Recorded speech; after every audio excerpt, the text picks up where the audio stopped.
In this video, we're going to be talking about how to change Amazon delivery address after order. So let's just get straight into the video.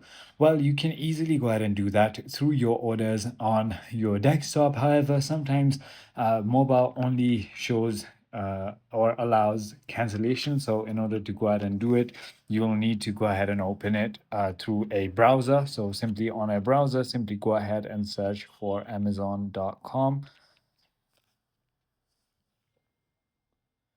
Once you've done that, make sure that you are logged in right over here. And once you log in into, simply go ahead and head into your accounts on the bottom. So click on you and then click on orders and simply go ahead and search for the order that you want to go ahead and cancel or change the delivery address of.